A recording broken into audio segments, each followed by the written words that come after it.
Un saludo a todos. Traemos en esta ocasión un tema particular para este conversatorio, el cual será el Estado autonómico.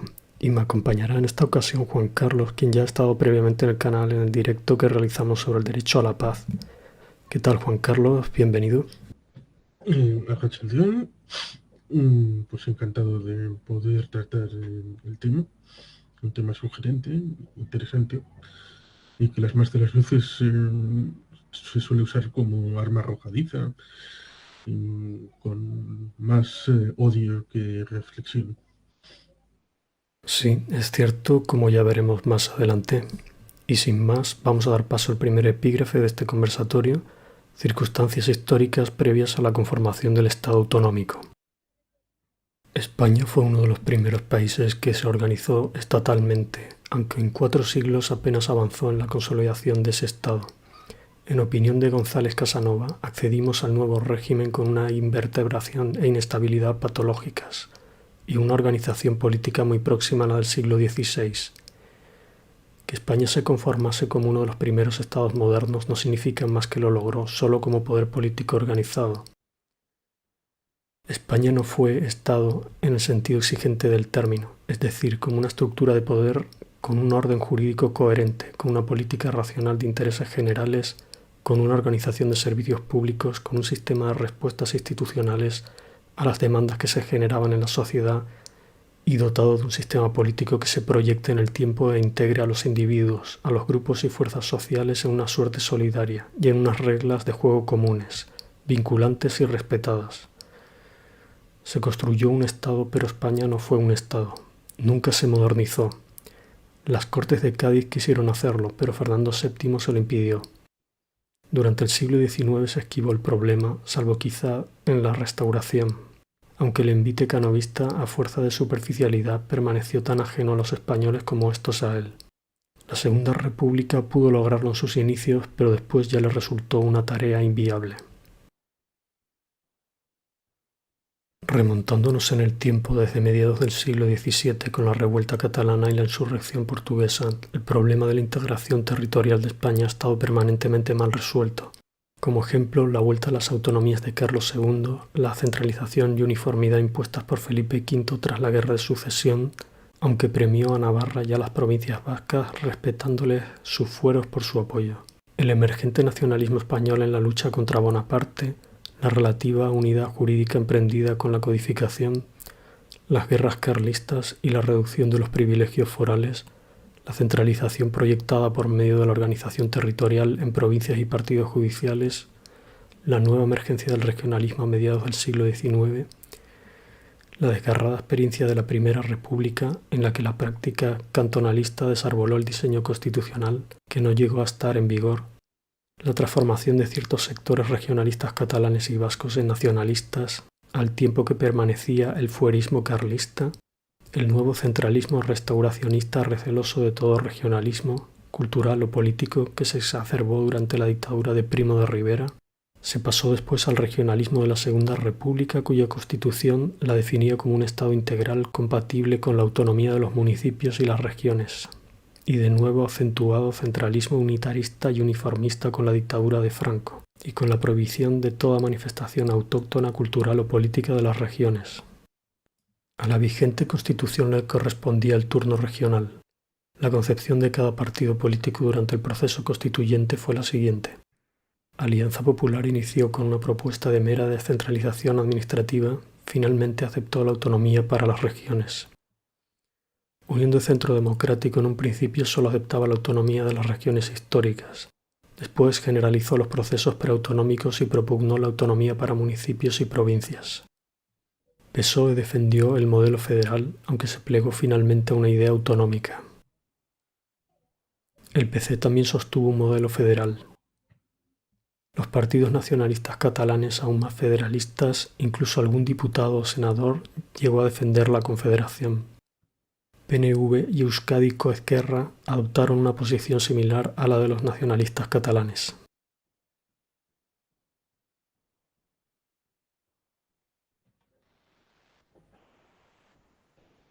Sí, es un tema interesante el tratar de sintetizar y resumir una parte de la historia de un país que, digamos que a lo largo de su historia ha tratado de buscarse a sí mismo, porque tampoco había una serie de identidades, digamos que incluso en el exilio ya hubo duelos participados, por ejemplo, por Claudio Sánchez Albornoz, aparte de historiador, era miembro, parte de la República en el exilio. Digamos que hay partes interesantes.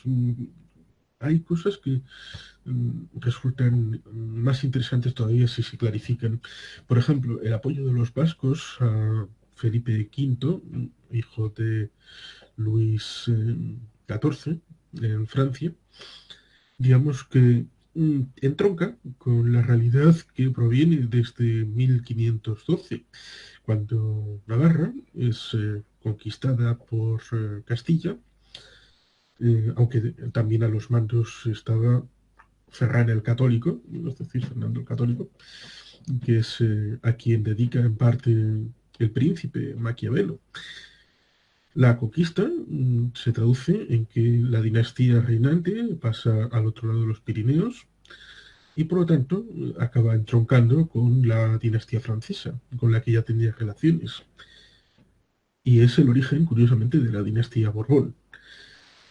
Con Enrique III de Navarra, Enrique IV de Francia, aquel que, al que se le atribuye aquello de París vale una misa, digamos que a principios del siglo XVII, en el 1600 y pico, es cuando se unen las coronas de Navarra y de Francia, y su hijo Luis XIII será ya por nacimiento rey de los dos territorios.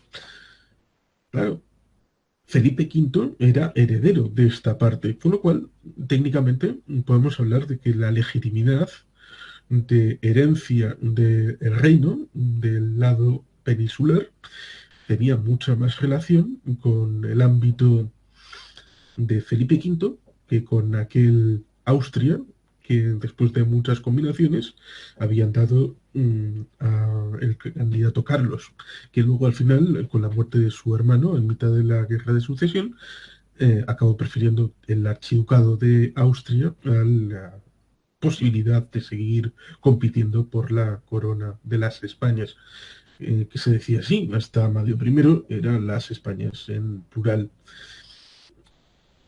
En el siglo XIX pasa todo eso, de el periodo en el que surge el nacionalismo español, que en base a la herencia francesa, o jacobina, centralista, unitarista, merge, unifica la idea de un solo país, una sola administración, una sola lengua, con lo cual ahí el choque era prácticamente inevitable y se produce un siglo XIX con una pléyade de guerras civiles, se llamaran carlistas o no, pronunciamientos, que es como se llama entonces a los golpes de Estado, gobiernos que duraban poco, casi una docena de constituciones, porque un gobierno que entraba, otro que salía, hacía todos los cambios, las cesantías, que era cambiar todos los funcionarios de arriba abajo, incluso prácticamente hasta el apuntador, hasta que el que estaba en la entrada con el gorro ahí saludando a los que entraran en los ministerios.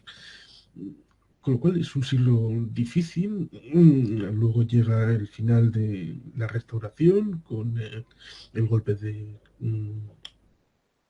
Primo de Rivera, que es interesante porque los catalanes en 1914 han tenido la posibilidad de hacer una entidad más o menos mancomunada de las diputaciones, pero acaba disolviéndolas en 1924, que es un año después del golpe de Estado del 23 de septiembre de aquel 23.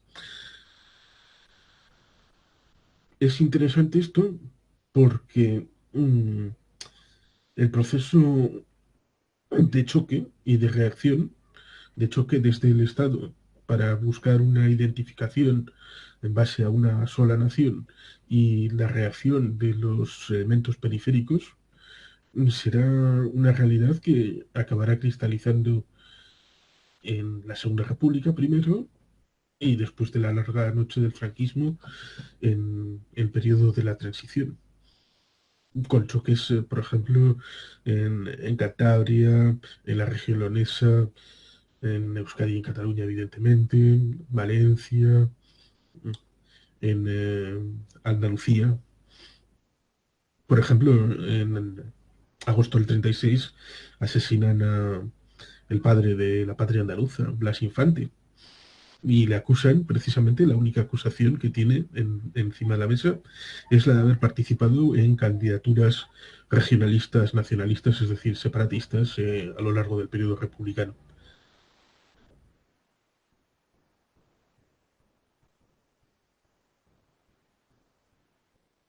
Tengo, tengo un amigo que escribió un libro que se llama Españoles que no pudieron serlo, que es Ullate Favo. Es curioso porque lo escribió a través de libros libres y seguro que hoy no sé si lo volverán a publicar. La tesis central es que la Pepa, tan alegre y divertida que la Constitución de 1812, fue antiforal y antiespañola, y en parte fue la causa de quitar la realidad institucional que tenían en América para forzarles, en cierta medida, a la independencia.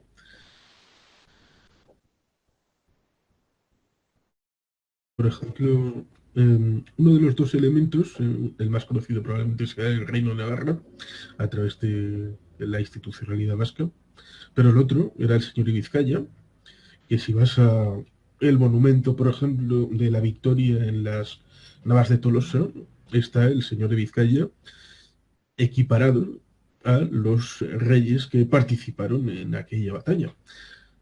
Los señores de Vizcaya, digamos que tuvieron una relación con los reyes católicos especialmente buena, desde incluso antes de ser llamados reyes católicos, especialmente con la reina Isabel de Castilla. Y esa es probablemente la razón de la institucionalización en textos jurídicos de la foralidad vasca, como es el fuero viejo de Vizcaya en el año 1456 y en el 1526 se produce una nueva compilación que es el fuero nuevo, que es la base. Luego será complementada en 1630 con un acuerdo de Concordia, porque en suelo vasco había dos tipos de ciudad, entre comillas, la iglesia y la villa. Y la paz entre ambos modelos se produce un poco como ampliación de esos acuerdos de cuaje de la realidad foral. Y eso hacía que en el inicio de cada mandato de los reyes, hasta Fernando VII, tenía que recorrer el camino hasta Guernica, la villa foral, el rey, para poder ser intitulado señor de Vizcaya.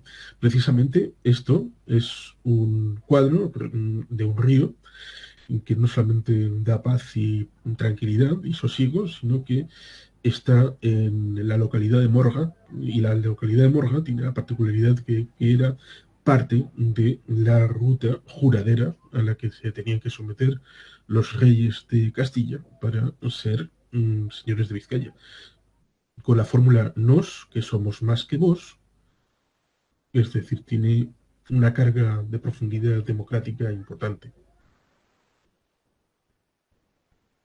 Pero sí, vamos a introducirnos en el Estado autonómico. Vamos a dar paso al segundo epígrafe, Introducción al Estado autonómico, las comunidades autónomas. Atendiendo a la forma territorial del Estado según el modo de distribución territorial del poder político, se puede entender que España se constituye en un Estado autonómico. La forma territorial del Estado español es la de un Estado compuesto, aunque no puede encuadrarse rigurosamente como Estado regional ni como Estado federal, y por ello hay que calificarlo como Estado autonómico. El Estado autonómico se define por la presencia junto al Estado aparato de las comunidades autónomas. Estas comunidades autónomas son unas entidades políticamente descentralizadas o unas entidades dotadas de autonomía política. Esta autonomía se despliega en el marco del título octavo de la Constitución y en el ámbito determinado de los estatutos de autonomía. La Constitución y los estatutos de autonomía definen las competencias de las comunidades autónomas, competencias que son fundamentalmente legislativas y ejecutivas en un sentido amplio, de manera que permitan la asunción por las comunidades autónomas de una cierta dirección política. Y esta dirección política es asumida por los parlamentos autonómicos, consejos de gobierno y presidentes autonómicos en los términos que establezcan los estatutos de autonomía. El grado de descentralización política que representan las comunidades autónomas es muy elevado, hasta el punto de que la autonomía política de las comunidades autónomas es de las más amplias en los sistemas contemporáneos de descentralización territorial. Por esta razón se explica que el Estado autonómico y las comunidades autónomas constituyen un importante objetivo de estudio para el derecho constitucional y para el derecho político. La trascendencia técnica jurídica del Estado autonómico se cifra en que las comunidades autónomas son unas entidades capaces de generar un ordenamiento jurídico. En principio se puede sostener que el constituyente del 78 al diseñar el Estado autonómico pretendió ofrecer una razonable fórmula de integración entre la nación y sus partes. No obstante, hay que reconocer que una vez transcurrido el tiempo resulta algo preocupante el resultado obtenido, lo que se debe en gran parte a la presión sobre el modelo estatal del sistema de partidos o de los partidos políticos, sobre todo de los partidos políticos nacionalistas. Presenta una imagen bastante inestable como demuestra el que la constitución del Estado autonómico esté permanentemente en el centro del debate político. Este protagonismo de la cuestión autonómica repercute negativamente sobre el conjunto del sistema. Por ejemplo, que se resienta el principio democrático y el propósito de construir una democracia avanzada, como demuestra que se anteponga la reforma del Senado a la necesaria reforma electoral o que se atisben o insinúen algunas amenazas para la conquista del Estado social, ya que una cesión irresponsable de fondos comunitarios y de la dirección de la seguridad social podría quebrar un efectivo programa de solidaridad nacional. En fin, se podría decir que la permanente cuestión autonómica, al empequeñecer las dimensiones de nuestro debate político, debilita el grado de aportación del Estado español en estos momentos decisivos dentro de la construcción europea. La constitución de nuestro Estado autonómico representa una notable realización del pluralismo institucional con respecto al derecho comparado.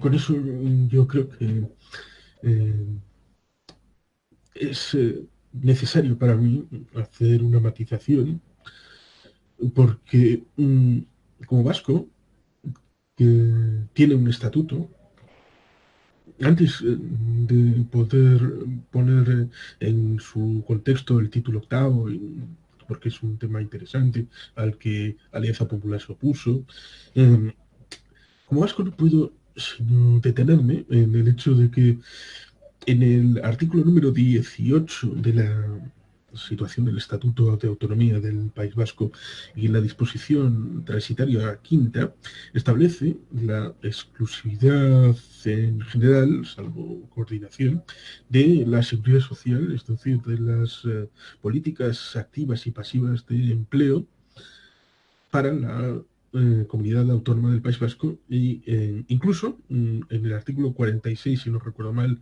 del mejoramiento del fuero de Navarra, el asunto está todavía incluso más claro porque el Estatuto de Autonomía del País Vasco es del año 79 y el mejoramiento del fuero es del año 1982, el año de mi nacimiento. Con lo cual, no puede establecerse esa doctrina de la caja única, que es como se suele establecer, porque como vasco tenemos el elemento concierto económico y su hermano gemelo univitelino, que es el convenio foral navarro, que es exactamente lo mismo, pero simplemente cambia el nombre, que es la gestión de toda la plantilla impositiva de todo el sistema hacendístico en el ámbito territorial de las cuatro hermanas forales. Pero una vez dejado esto, es cierto que el título octavo acabó siendo la patata caliente que acabaron tratando de configurar. En principio no tenían muy claro esto de las autonomías, cómo iba a hacerse, porque al fin y al cabo había sido un debate muy duro en el ámbito de la Segunda República. Había sido en parte una de las excusas para el levantamiento, para el golpe de Estado y posterior guerra civil. Esto de que nos quieren disgregar el país, siempre con mucha forma de hiperventilación, mucho esparajismo, mucha forma de levantar los ánimos y enardecer los sentimientos de la gente para tratar de ir contra el sistema legal establecido, que era el sistema de la Segunda República, que podía gustar o no, pero esas cosas se combaten mediante los cauces legalmente establecidos. Nunca las derechas en la Segunda República se tuvieron la idea de, bueno, esto se puede hacer, ¿cómo no me gusta la Constitución de la República? Pues intenta modificarla. No, preferían hacer otros cauces mucho más expeditivos. Y ahora tenemos el título octavo, que es en parte la base de las comunidades autónomas. La Constitución, curiosamente, digamos que mm, no establece que todo el territorio tenga que ser dividido en comunidades autónomas.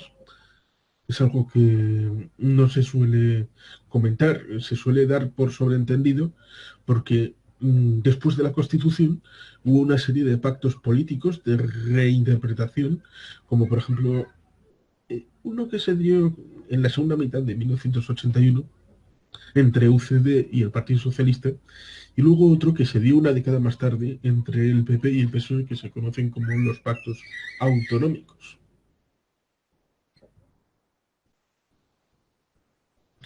El problema está en la disociación entre lo firmado y lo que luego acaba cumpliéndose. Y aparte están mm, obsesiones, palabras fetiche, no podemos hablar de federación. O algo que está en la Constitución del 78 y que curiosamente también estaba en la de la República. Prohibimos taxativamente cualquier federación de comunidades autónomas que pudo. Evidentemente, la de la República no pone comunidades autónomas, sino regiones que se pudieran establecer. ¿En qué está? No entiendo.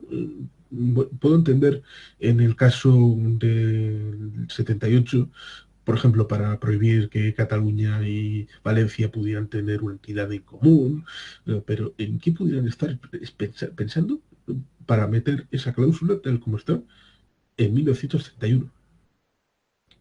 Es sorprendente.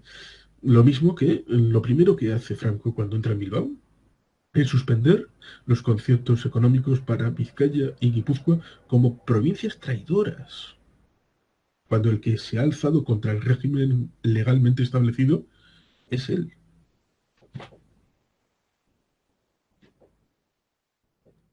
Vamos a dar paso ahora al epígrafe 3, principios que informan el Estado autonómico.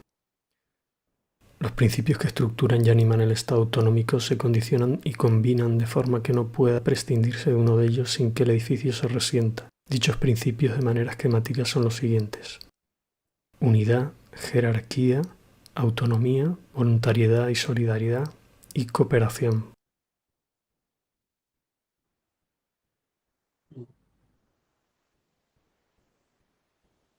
Bien.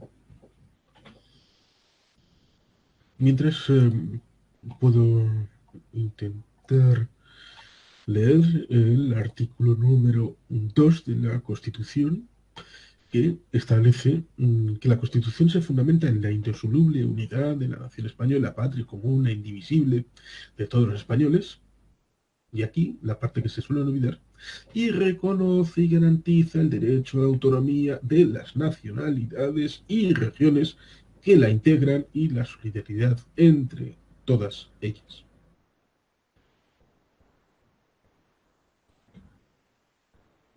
Finalmente vamos a pasar al epígrafe 4, tipos de comunidades autónomas. Existe una polémica doctrinal acerca de si la Constitución establecía la previsión de dos tipos de comunidades autónomas o de uno solo. Se habló de autonomías de primer y segundo grado, de autonomías plenas y limitadas, y de comunidades autónomas de régimen común y de régimen especial, como en el modelo italiano. También surgió la tesis de que la Constitución solo imponía dos ritmos diferentes en el acceso a la autonomía plena, sin negar a ninguna comunidad el acceso a dicha autonomía. Inicialmente, la Constitución prevé dos tipos de comunidades según que accedan al nivel de autonomía plena o limitada. El hecho de que se diseñara un complejo institucional de gobierno y parlamento autonómicos en el primer caso y silenciara este caso en relación a las de autonomía limitada, así parece confirmarlo. No obstante, la Constitución facilita a las comunidades de autonomía limitada llegar a la autonomía plena transcurridos 5 años desde la aprobación de su estatuto, mediante la reforma de este. Desde esta perspectiva es posible que todas las comunidades lleguen a ser de un solo tipo, de autonomía plena. Mediante el procedimiento ordinario simple, también llamada vía lenta, se accedía en un primer momento a un nivel de autonomía limitada. El artículo 143 de la Constitución, al cual inicialmente se acogieron 11 comunidades autónomas que fueron Asturias, Aragón, Cantabria, Castilla y León, Castilla-La Mancha, La Rioja, Comunidad Valenciana, Extremadura, Murcia, Baleares y Canarias. Con el procedimiento ordinario agravado o vía rápida a una autonomía más completa. Artículo 151.1, al que se acogieron Galicia, País Vasco, Cataluña y Andalucía. A través del procedimiento especial simplificado también a una autonomía plena. Con el procedimiento seguido por Navarra, ante el silencio del Tribunal Constitucional, se asumió un nivel autonómico igualmente pleno. Mediante el procedimiento establecido en el artículo 144 de la Constitución, por el cual se establecen una serie de especificidades para que ciertos territorios que no reuniesen todos los requisitos establecidos en la Constitución pudiesen acceder a la autonomía siempre y cuando se diesen ciertos supuestos, un interés nacional y las Cortes Generales lo autorizasen mediante ley orgánica. Los 3 supuestos que prevé el artículo 144 son los siguientes. En primer lugar, autorizar la constitución de una comunidad autónoma cuando su ámbito territorial no supera el de una provincia y no reúne las condiciones del artículo 143.1.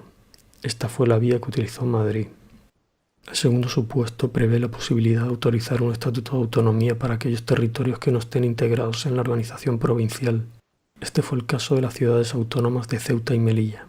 El tercer caso que prevé el 144 es el que permite a las Cortes Generales sustituir la iniciativa de las corporaciones locales. Este fue el caso de Almería y Segovia.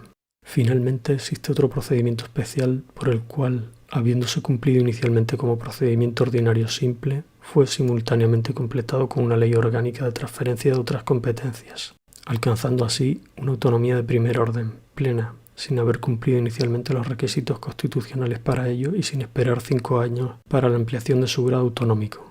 Tal fue el caso de Valencia y Canarias. Bien, es interesante la situación respecto a la cronología de conformación de las comunidades autónomas. Había una disposición, que es la disposición transitoria,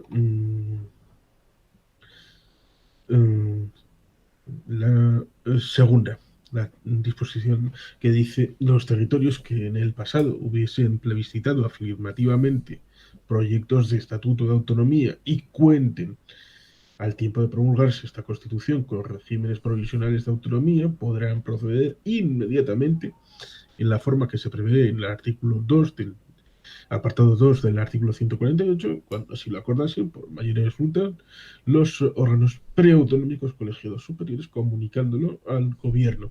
El proyecto de estatuto será elaborado de acuerdo con lo establecido en el artículo 151, número 2, a convocatoria del órgano colegiado preautonómico. Esto significaba que el ámbito de Cataluña, que fue la primera en plebiscitar un estatuto de autonomía, el estatuto de Núria, en el ámbito del año 1932. Curiosamente, se acabaría firmando en la ciudad de San Sebastián el estatuto para su entrada en vigor, en parte en homenaje al Pacto de San Sebastián de 1930. El País Vasco plebiscitó el Estatuto de Autonomía en noviembre del año 33. Fue curiosamente la primera votación en que participaron mujeres en el Estado español.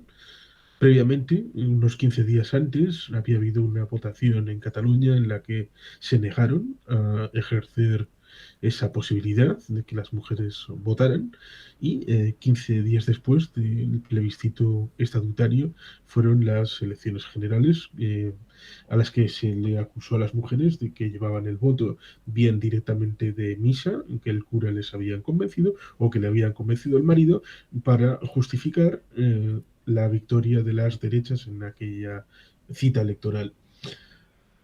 Y los gallegos tuvieron un plebiscito poco antes del 18 de julio del 36, con lo cual solamente pudieron votar y ni siquiera pudieron transmitir el estatuto a Madrid porque se interrumpió bruscamente.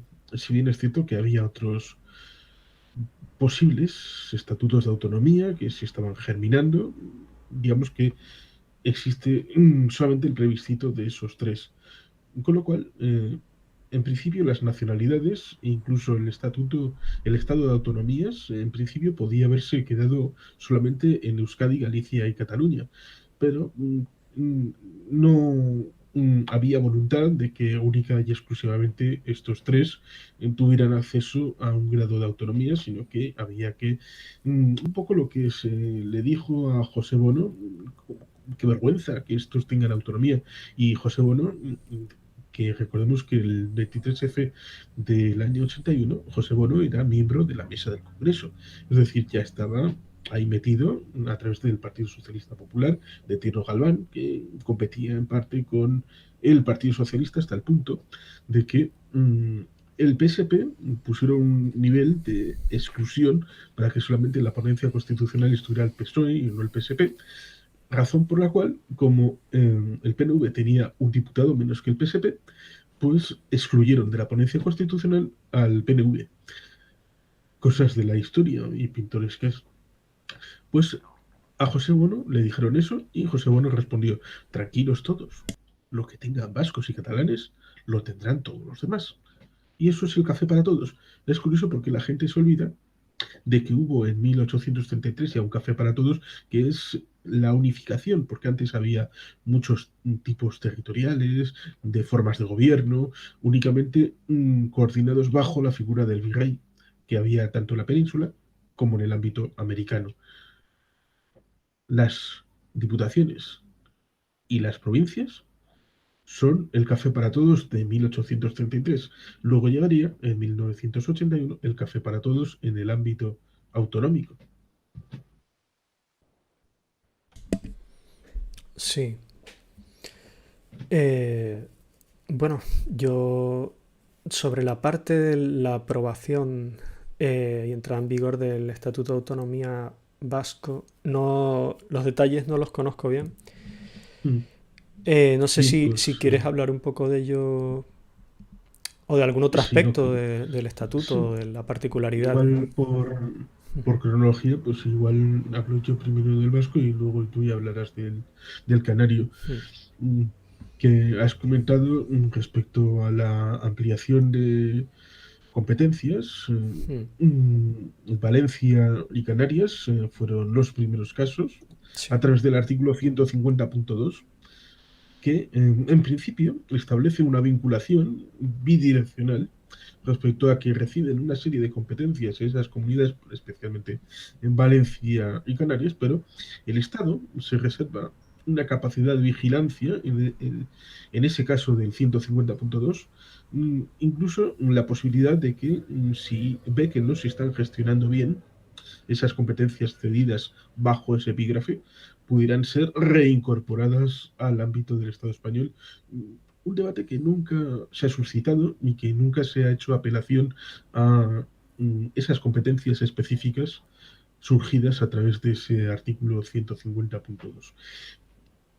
Hubo una oportunidad que ha derivado por ejemplo, este año ha habido, hace no mucho, una conferencia de presidentes en Salamanca, y se podía ver que el Endacari ocupaba la preeminencia en cuanto al protocolo, y eso se establece dado que el Estatuto Vasco fue el primero en llegar a las Cortes para su tramitación.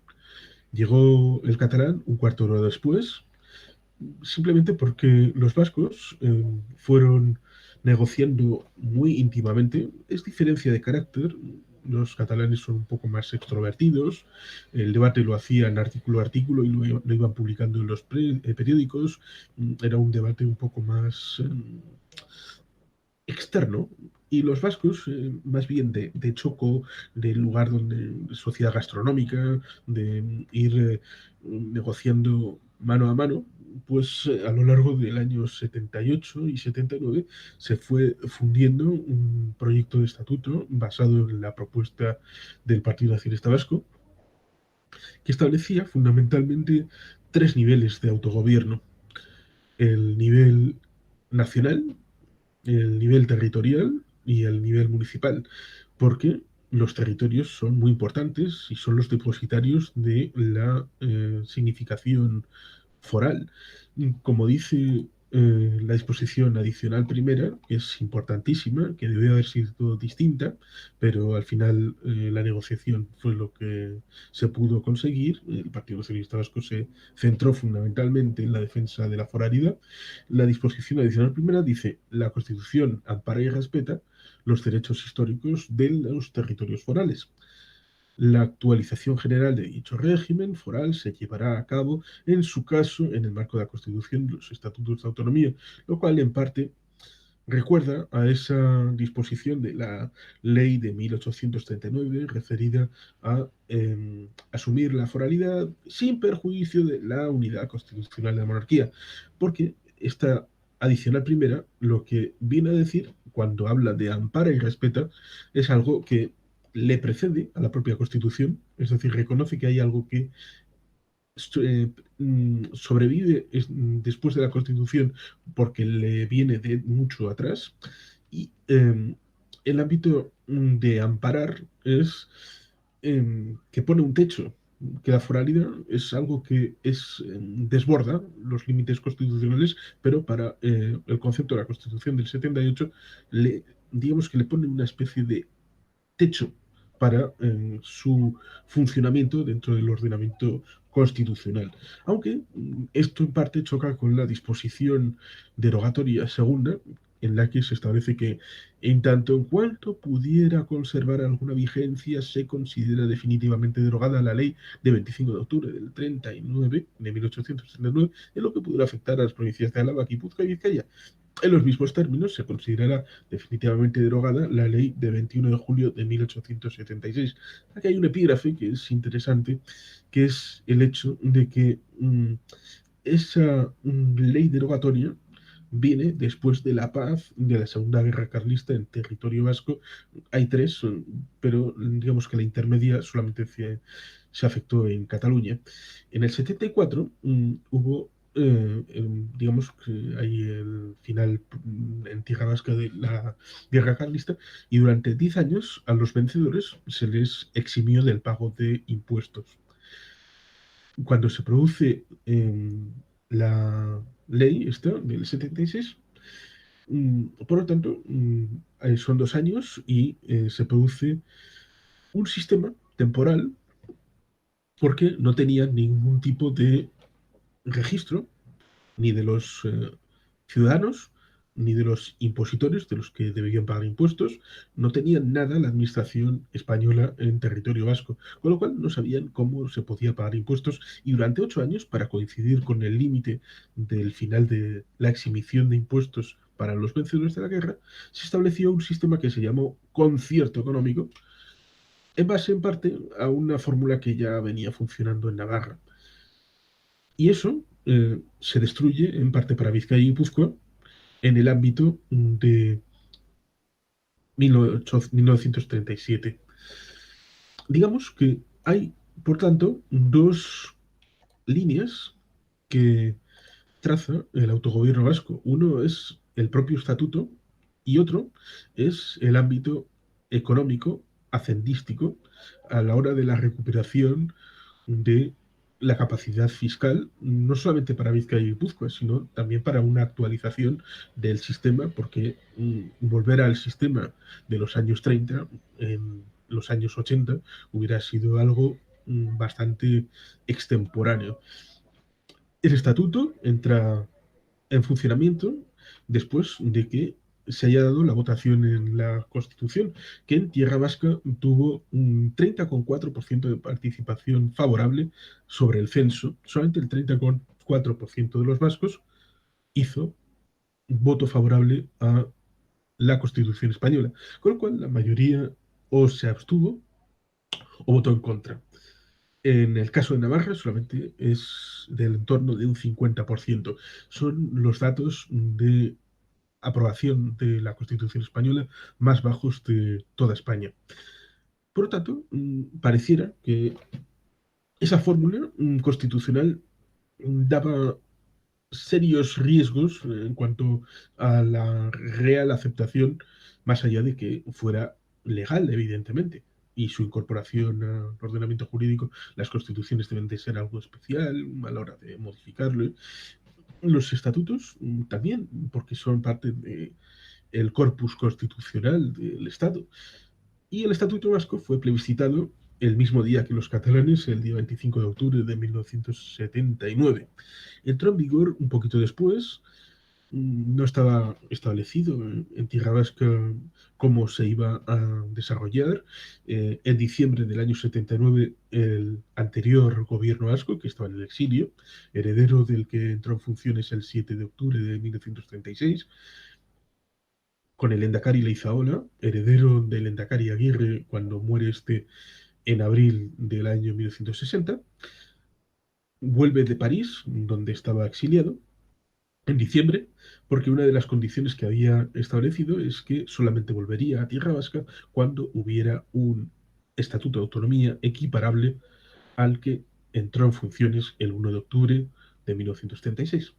Eso se cumplió con la votación del 25 de octubre de 1979 y se pudo empezar con una votación al Parlamento Vasco, que fue en marzo. En abril entra en funciones el nuevo Parlamento Vasco, que estaba establecido para el Estatuto Republicano, pero evidentemente no se pudo hacer votación en aquel momento, y ya a partir de ese momento se empezaron a desarrollar las instituciones. Mucha gente sabrá que hubo un debate y una escisión del Partido Nacionalista Vasco en el año 1986, aunque viene larvada desde el año 83-84, cuando se establece la dialéctica institucional interna respecto a las instituciones provinciales, es decir, las territoriales, es decir, Vizcaya, Guipúzcoa, Álava, porque la Hacienda, la sistematización del modelo de competencias, en parte, reposa en el nivel territorial y no solamente en el nivel nacional, es decir, a nivel de Euskadi. Esto viene establecido en parte en el ámbito del estatuto. Por ejemplo, hay una de las cláusulas que establece el estatuto respecto a que todos los territorios vascos tendrán igual número de escaños en el Parlamento Vasco. A veces se deriva a esa ley del año 83 que se llama Ley de Territorios Históricos, que esboza un poco la ampliación del contexto de las competencias que puede tener el ámbito territorial nacional y el ámbito territorial Álava, Vizcaya y Guipúzcoa. Luego hay otras cosas, como por ejemplo la primera ley que se establece de gobierno vasco, que hay una cosa que, por ejemplo, en España deberían de haberlo adoptado, que es cuando hay una investidura de presidente, no se puede votar en contra, se puede votar a un número infinito de candidatos, los que se presenten, pero siempre a favor, o te abstienes. Con lo cual, al final, la investidura es más posible porque evitas bloqueos, cosa que en España ha sucedido más de una vez. Solamente que yo recuerde, lo tiene este modelo Asturias y el País Vasco. No sé si alguien más. Evidentemente, al ser una nacionalidad, desde siempre ha podido hacer una mm, renovación del Parlamento, es decir, disolución anticipada, y es un esquema estatutario de 46 artículos y con una disposición adicional primera o única respecto a que la aceptación de este modelo de autogobierno no supone renuncia de lo que haya podido corresponder al País Vasco en virtud de su historia. Luego, Vendrá en el año 82 la ley de mejoramiento del fuero porque no querrán asumir la posibilidad de una entidad común entre País Vasco y Navarra. Lo cual es curioso porque has citado Navarra y la aceptación del modelo navarro para un estatuto de autonomía fundamentalmente viene de la disposición adicional primera de reserva de competencias en base a la foralidad. Digamos que para la situación del País Vasco hay dos encajes constitucionales. Uno es, evidentemente, el ámbito más pedestre, como es la disposición transitoria segunda y el artículo 151, y otra es, evidentemente, la disposición adicional primera, aunque después el Tribunal Constitucional ha llegado a decir que no se puede establecer como excusa para una situación competencial distinta. Pero digamos que el Estado español es distinto, es plural en muchos ámbitos. En el ámbito lingüístico, por ejemplo, tenemos comunidades con otra lengua, como por ejemplo el País Vasco y Navarra, con el euskera, Cataluña, Valencia, Baleares y la franja de Poniente en Aragón con el catalán. Tienes el gallego, que se habla en Galicia, aunque luego hay una franja en Asturias que hablan galego-asturiano. Luego tienes, evidentemente, Asturias, que hablan el asturiano. Tienes el aragonés, fundamentalmente en la zona de Huesca. Y a partir de ahí tienes una serie de idiomas, dialectos, formas diferentes de hablar el castellano a lo largo de muchas partes del estado. Luego tienes la situación de nacionalidad-región. En teoría hay cuatro nacionalidades, incluyendo Andalucía, y el resto son denominadas en parte regiones. Luego tienes el sistema de financiación, la ley de orgánica de financiación de las comunidades autónomas desde el año 1980, que, digamos, que durante el año 80 se va negociando esa ley, paralelamente a cuando los vascos están negociando el sistema de financiación foral para la recuperación del concierto económico para Vizcaya y Guipúzcoa, hasta el punto de que se tiene que obligar, incluso con la salida por protesta de los diputados vascos en el Congreso, para que incluyan en la LOFCA una disposición adicional que haga referencia a la foralidad, al concepto económico que se está negociando y que en algún momento será realidad, para que se vea incluso en esa misma norma la diferencia en la estructuración del sistema haciendístico. En abril de, no, puede que en julio del año 80 hubo una reunión tripartita entre García Lloveros, que era el ministro de Hacienda de España, el señor Trias Fargas, que era el conseller ya establecido del gobierno de Cataluña, del señor Jordi Puyol y Soleil, y el consejero vasco, Pedro Luis Uriarte Santamarina, bajo el Endacari Garaycoche, para establecer la idea de que igual los catalanes podían tener un sistema de concierto parecido, y estos se negaron, curiosamente diciendo que era una antigualla y que era absolutamente contrario al buenismo y la alegría y la serenidad ciudadana, esto de que la institución autonómica fuera la que fuera a recaudar impuestos. Luego se ha visto que parece que se arrepintieron. El presidente Mas en el año 2012 dijo que había sido un error.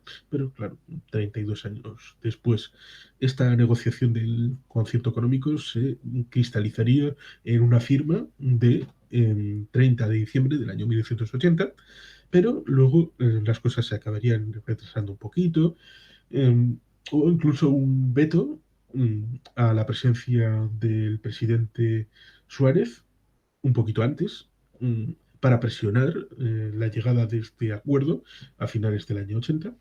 No se le fue a recoger al aeropuerto, tuvo que ir él mismo por sus propios medios, desde Sondica hacia los diversos lugares donde se le presuponía que tenía que estar, y al final el concierto económico es como un tratado internacional, es firmado por los dos gobiernos, entra en Cortes Generales y solamente es de artículo único, con lo cual no se le puede hacer enmiendas en el procedimiento legislativo.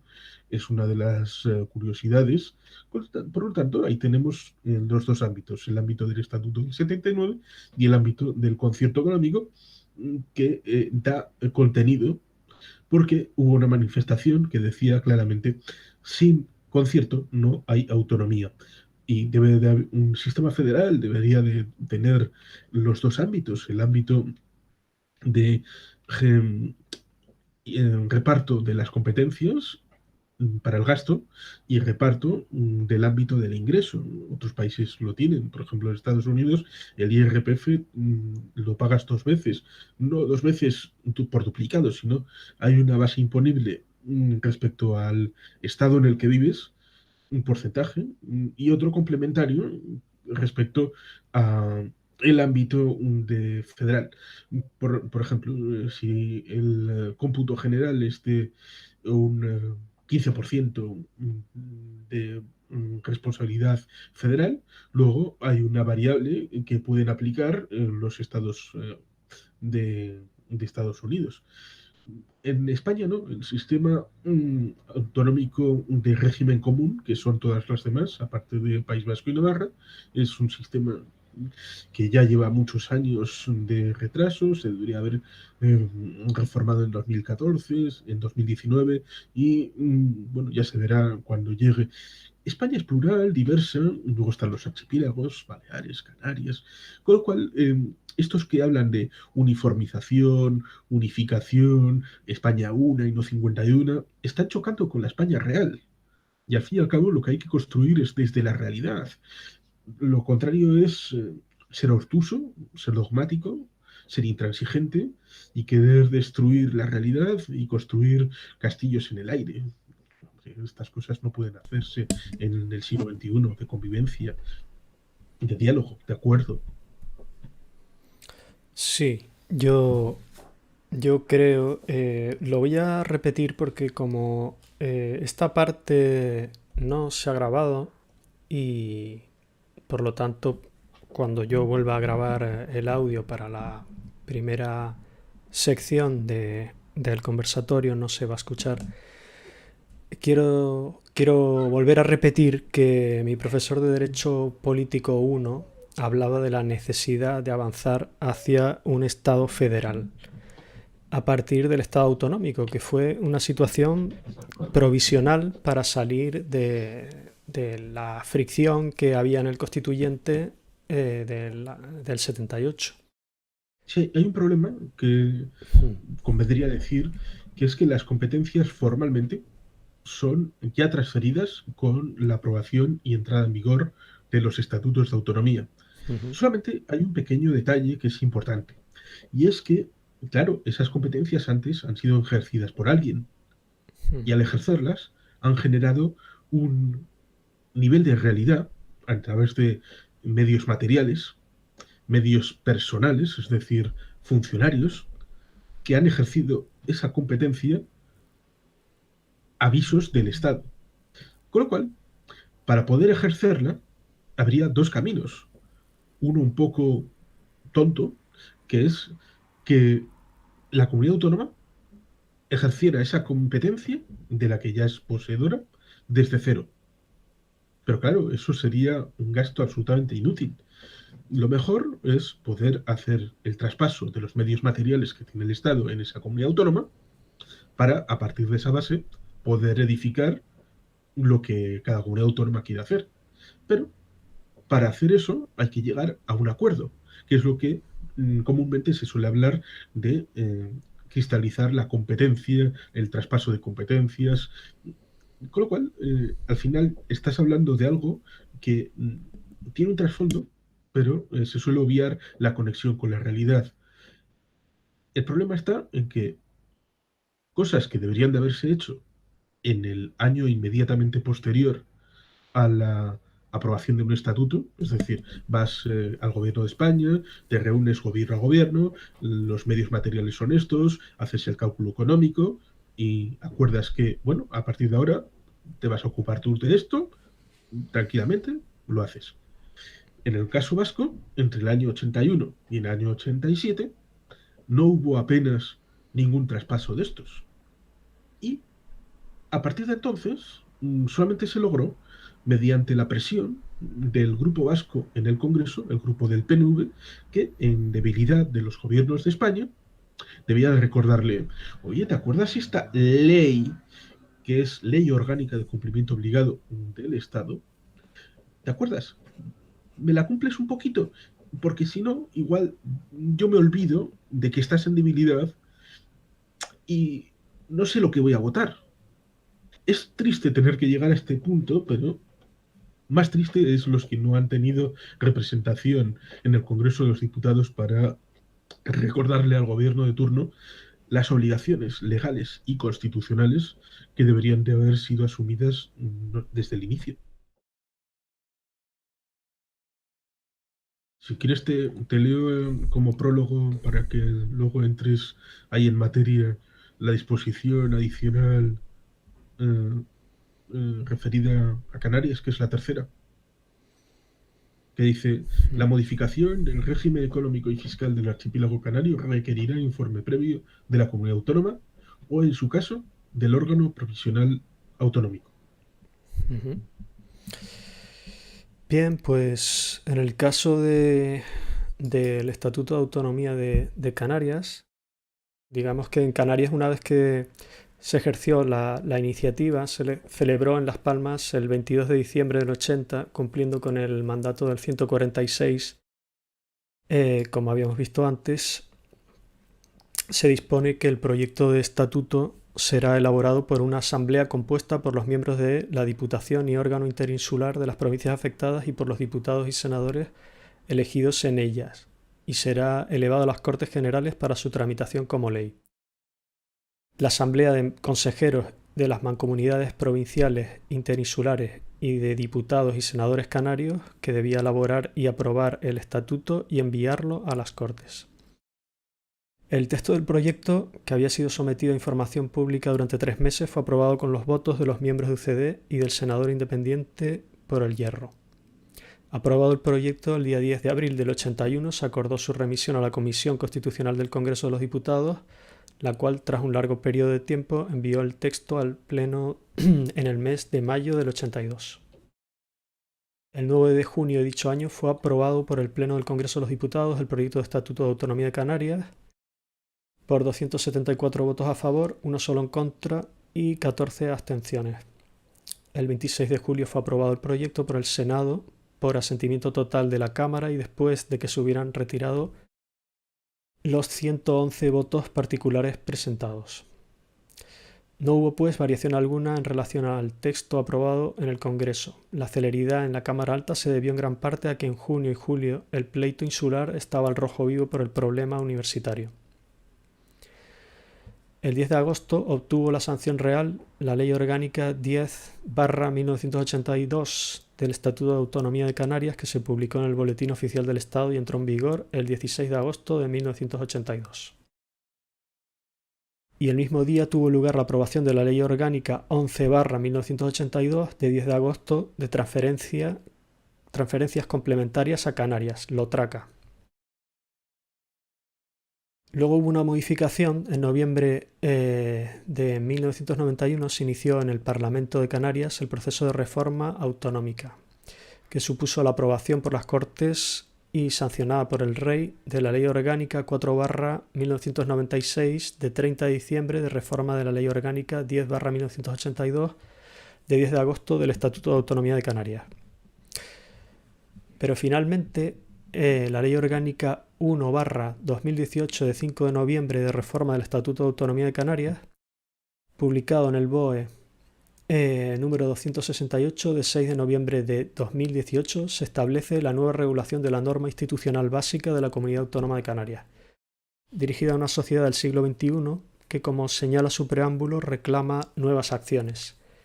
Ello implica el reconocimiento en el Estatuto de Autonomía de los siguientes principios: la consolidación y avance de la sociedad canaria en el marco de la Constitución, la definición del ámbito espacial de Canarias con la reafirmación de las islas, de los cabildos y de sus municipios como entidades básicas dotadas de autonomía, el objetivo de modular en relación a las islas determinadas políticas públicas para su adaptación a las especialidades del propio archipiélago, la relevancia política del régimen económico y fiscal avalado por la Constitución, reforzando su garantía institucional y el establecimiento de mecanismos de coordinación en la modificación, el fortalecimiento de la cohesión de los canarios, facilitando dentro del marco constitucional su vocación como eslabón entre Europa, América y África, contribuyendo a la paz y a un orden internacional más justo.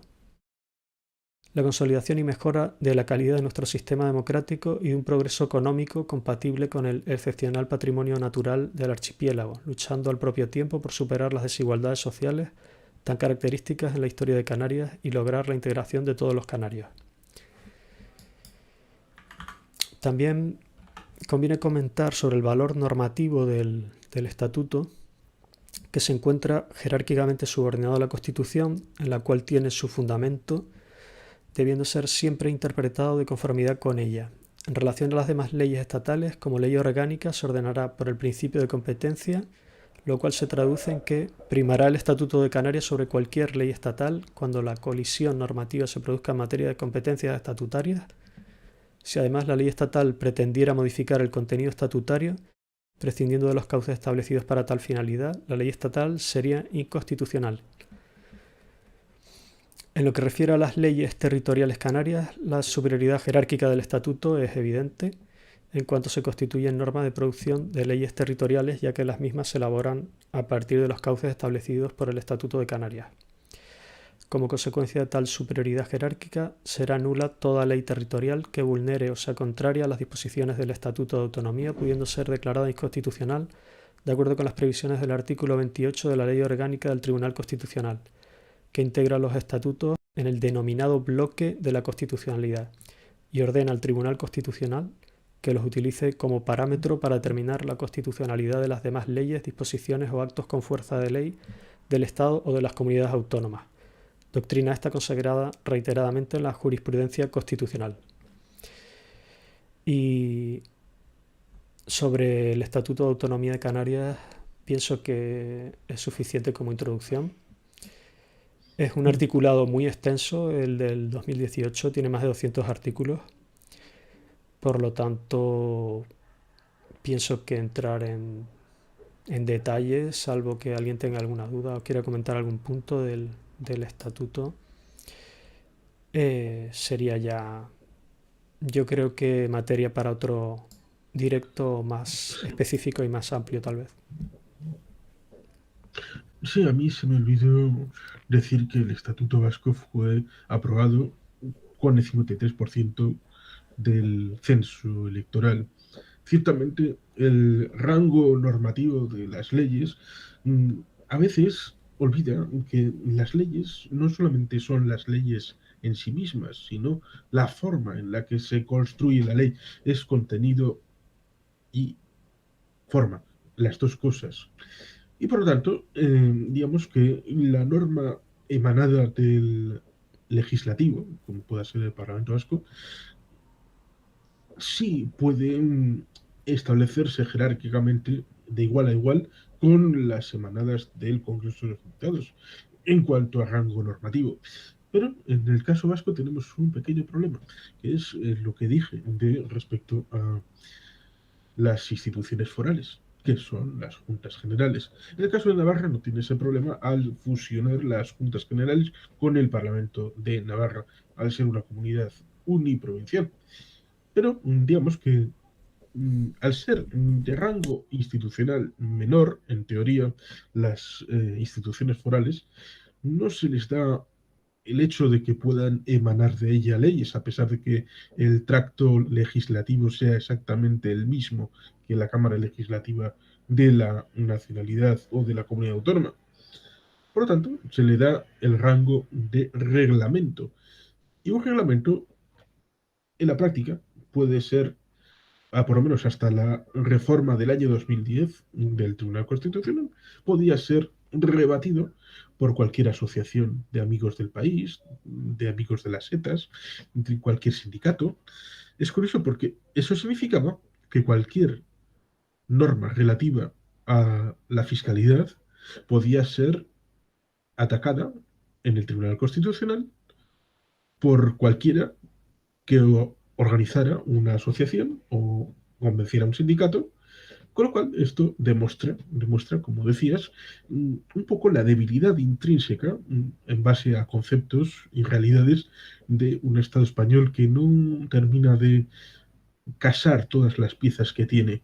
Como por ejemplo, que en el año 1989 amenazaran a Canarias con la implantación del mal llamado artículo 155, en parte con esa vinculación con Europa y la forma de encajar Canarias en la realidad que podía ser ultraperiférica, país territorial de ultramar, pero eso conllevaba una serie de diferencias que parece que el debate de fondo prefería no obviarlo y directamente mandar la carta, señores de Canarias, igual les metemos el 155.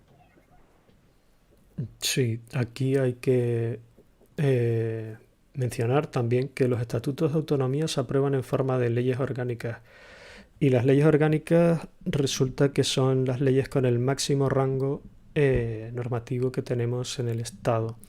Por encima solo estaría la propia Constitución y los tratados internacionales que ya son... eh, prefiero dejarlos un poco aparte porque no son normas propias de nuestro Estado, aunque tenemos que Sí, aunque armonizarlas, digamos. formalmente el rango europeo Ujú. es superior a la Constitución. Sí, lo que ocurre es que tiene que armonizarse y por eso, por ejemplo, se hizo la modificación de la Constitución eh, en el 135, por ejemplo. Y Pero previamente, sí, en el año 93, respecto a la posibilidad de participación pasiva en efectivamente, las elecciones municipales para por parte de ser los ciudadanos de la... sujeto elegible, sí.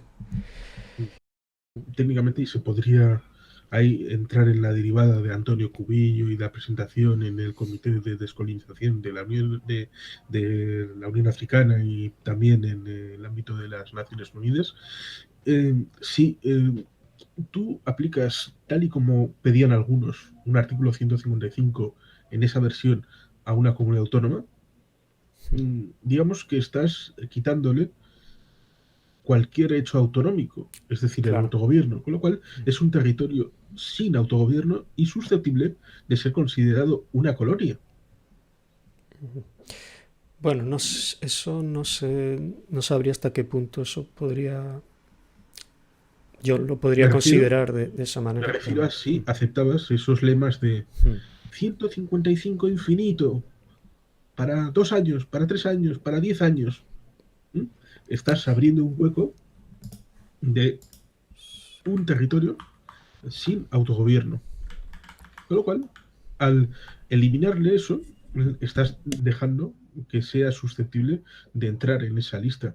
Con lo cual, estas cosas merecen ser pensadas sobre todo a la luz de que si lees la literalidad del artículo 155 tal y como está establecida en la Constitución, ves que en realidad dice que el gobierno podrá reclamar de las autoridades de una comunidad autónoma.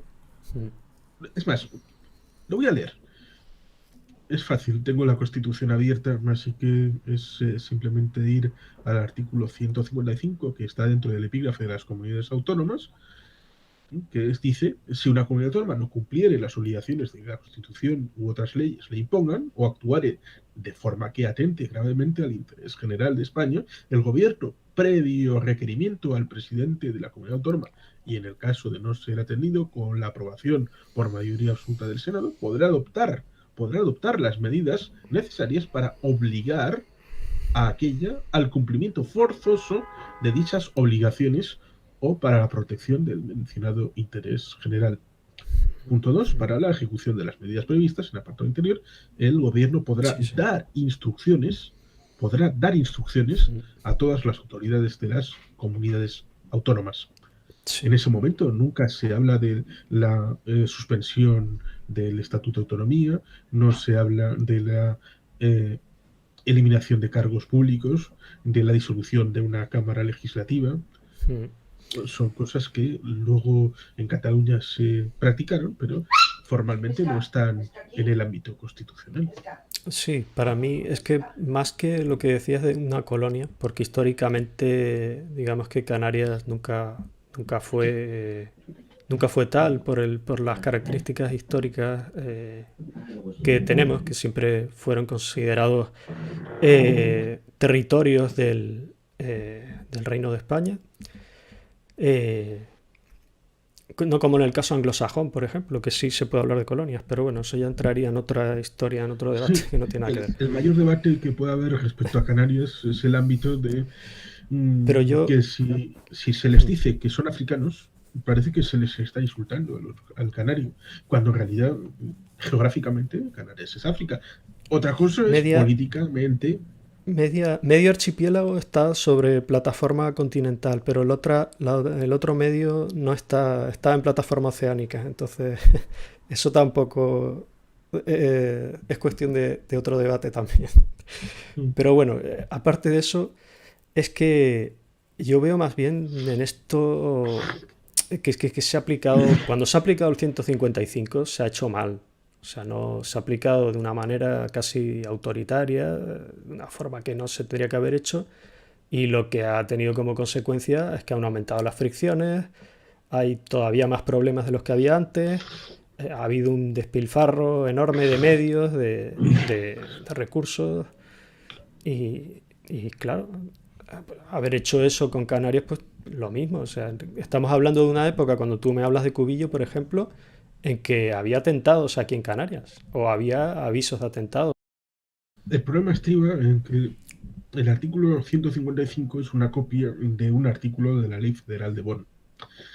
El problema está cuando haces transposición de normativa de otras constituciones que tienen una razón de ser derivado de una experiencia previa, ya sea cosas en la ley fundamental de Bonn, que son, o la francesa, la constitución de 1948, paralela a la de Italia, que son constituciones derivadas de la experiencia resistente, en el caso italiano y francés, al empuje nazi y de conocimiento y reconocimiento de su pasado previo, es decir, el periodo de los años 30 y 40, que dio para muchas experiencias que luego se plasman en las constituciones posteriores a la Segunda Guerra Mundial.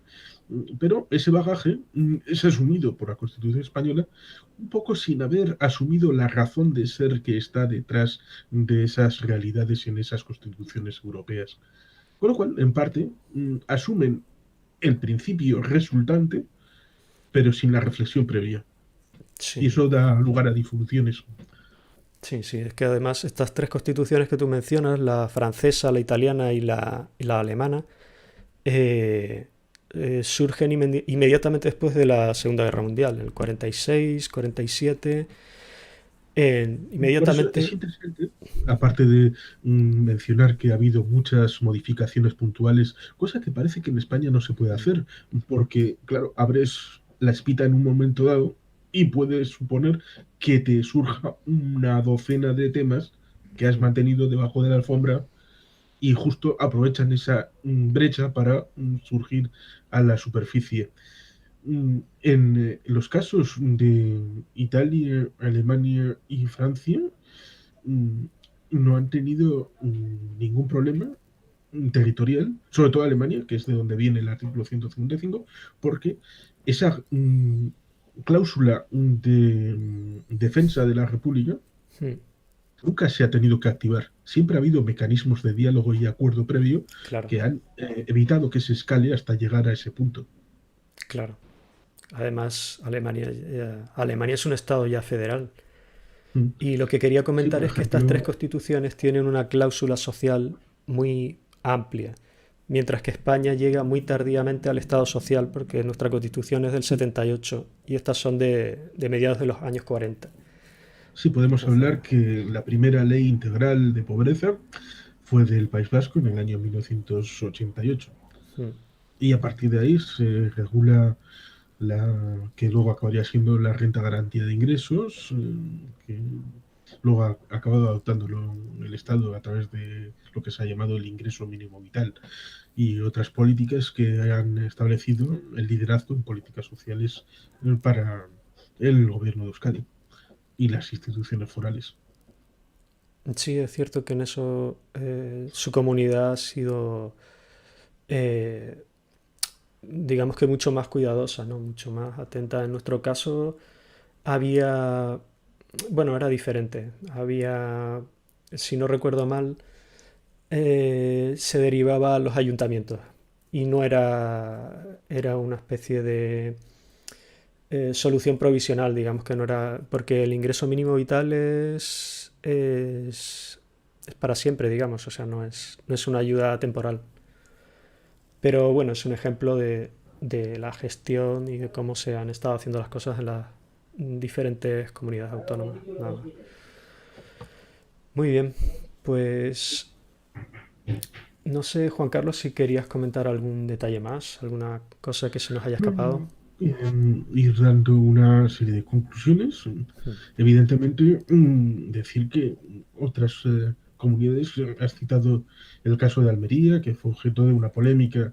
Evidentemente, no voy a citar aquello de el que no sea Andalucía, que sea Almería, que se dijo en época del Estatuto de Andalucía, o el hecho de que la tercera o cuarta capital más grande de población que se movilizó, la cuarta o tercera capital en reivindicar el Estatuto de Andalucía, fue Barcelona. Y para pedirlo, y a la inversa, cuando se ha producido la renovación del Estatuto de Andalucía en el año 2006, se calcaron artículos del Estatuto catalán que fueron denunciados por el PP y lo apoyó en el caso de Andalucía. Mm, El caso de Segovia es flagrante, no solamente, sino también el caso de León, Zamora y Salamanca, que incluso con el franquismo y con el Tribunal Constitucional en la época republicana se elegía por regiones. Y una de las regiones que elegían a un magistrado del Tribunal Constitucional de la época, que era la Comisión de Garantías Constitucionales, era la región leonesa. Y a través de finalmente Martín Villa se formó la Comunidad Birregional de Castilla y León, en parte para contrarrestar el peso del País Vasco, lo cual es sorprendente, tanto como el ámbito de desgajar Madrid cuando hasta ese momento habían formado parte de la región histórica que luego sería Castilla-La Mancha, a la que como compensación se le incorpora Albacete, que había hecho parte hasta ese momento de Murcia. Mm, Hay propuestas en el siglo XIX, desde Silvela, hay varias ligadas a una reordenación del mapa regional, territorial, porque en parte la región formada en el ámbito de 1833 con Javier de Burgos, que establece aquello de las diputaciones y las provincias, también establecía un marco regional y no quedaron demasiado satisfechos cuando lo intentaron por hasta media docena de veces volverlo a redibujar. Por lo tanto, se puede decir que ahora, en 2021, el debate está abierto. Está abierto porque nunca se ha cerrado en el ámbito hacendístico, en el ámbito territorial, competencial, incluso en el ámbito de cuántas y cuáles son las comunidades autónomas. Porque ahí está la región leonesa reclamando, en parte, hay un movimiento que ha surgido para ser la comunidad número 18. Ceuta y Melilla fueron las últimas en el año 1995 que se sumaron. En parte esa previsión estaba para Gibraltar, que nunca ha tenido realmente deseos de incorporarse al Estado español. Sí, bueno, el caso de Ceuta y Melilla eh, sí es interesante porque no son comunidades autónomas, sino son ciudades autónomas. Es por eso que tuvieron que utilizar una vía, una vía particular, ¿no? Y Eh, como tal, pues yo creo que, bueno, después de tu conclusión, que será interesante escucharlo, pues creo que podemos hacer lo mismo, que es dejar el debate abierto, que la gente comente lo que considere oportuno y si hay materia suficiente, pues ya comentaremos. sí, si se despierta interés por alguna cuestión en particular que hayamos comentado y que alguien quiera ampliar o quiera incluso participar, pues lo podemos perfectamente ver y lo podemos ampliar lo que se desee. Claro, ya el problema con esto es que Entramos en cuestiones que son un poco ya más jurídicas. Si vamos a hablar, que por mi parte no hay ningún problema porque a mí me gusta este tema, pero si vamos a hablar, por ejemplo, de cómo está articulado el Estatuto de Autonomía vasco, el canario, pues hay que entrar en el entramado de Sí, sus artículos y ver los detalles, pero vamos, yo no tengo ningún problema. Este sí, tema yo me tampoco gusta. tengo ningún problema. Y ya digo que por mi parte, perfectamente estoy abierto si alguien quiere comentar alguna cosa que no hayamos ampliado, que entiendan ellos que haya quedado pendiente, pues por mi parte encantado de poder Sí, un hacer placer. otro directo en otro momento. Lo que sí quiero comentar es el tema que ha surgido con los capturadores de vídeo, porque sí que es cierto que yo suelo usar el OBS porque siempre graba con buena calidad y el formato luego para subir a YouTube es muy cómodo, pero en esta ocasión probamos un capturador diferente y por eso en la edición al principio, en la primera parte del vídeo, se va a notar quizá algo forzada, porque voy a tener que introducir algunas partes grabadas intercaladas con los comentarios de Juan Carlos, pero esta segunda parte ya quedará bien grabada. Queda bien, seguro. Sí, yo creo que sí. Y por mi parte, Juan Carlos, nada más. Yo estoy muy contento con el conversatorio, creo que ha quedado bastante Sí, ha estado más interesante. amplio incluso de lo que esperaba. Has aportado bastantes cosas que yo no esperaba, la verdad, y te lo agradezco mucho. Pues fue un placer. Agradecido. Muy bien, pues entonces con esto ya nos despedimos y les emplazamos para una próxima ocasión. Un abrazo. Agur, Betty, GPA.